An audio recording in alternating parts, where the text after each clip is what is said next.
بسم اللہ الرحمن الرحیم۔ عزیز طلبہ و طالبات اور دوستان عزیز، حروف مقطعات اس سے پہلے آپ کو پڑھائی جا چکے ہیں، سکھائے جا چکے ہیں۔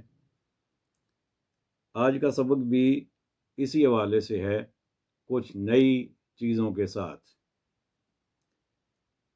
آپ کو یاد ہوگا کہ ہم نے نون ساکن اور تنوین کے 4 قواعد پڑھے تھے: اظہار، ادغام، اقلاب اور اخفاء۔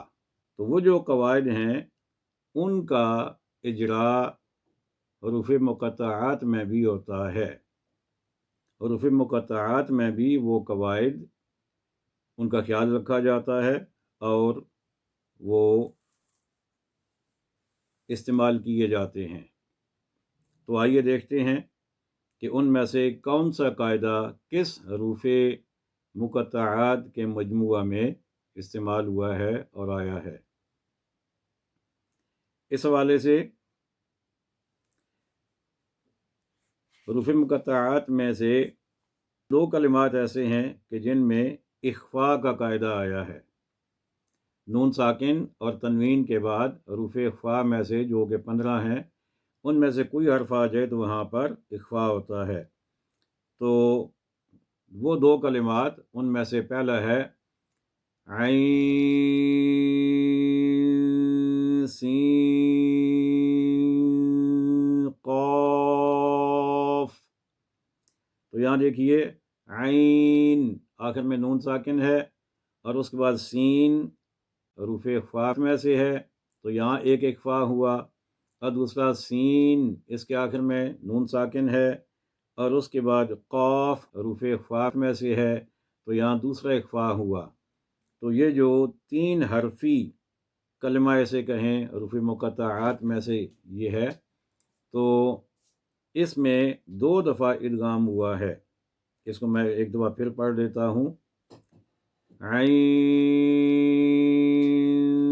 سین قاف۔ اس کے بعد ایک اور حروف مقطعات کا مجموعہ دیکھیے: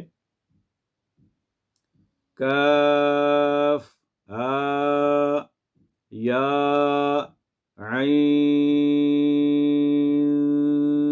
صاد۔ تو یہاں بھی کاف، ہا، یا اور ان کے بعد عین۔ تو عین کے آخر میں نون ساکن ہے اور اس کے بعد صاد حروف اخفاء میں سے ہے، تو یہاں بھی ادغام ہوا۔ اور صاد آخر میں دال ساکن بھی ہے تو قلقلہ بھی ہوگا۔ ایک مرتبہ پھر پڑھ دیتا ہوں، توجہ سے سماعت فرما لیجیے: کاف، ہا، یا، عین، صاد۔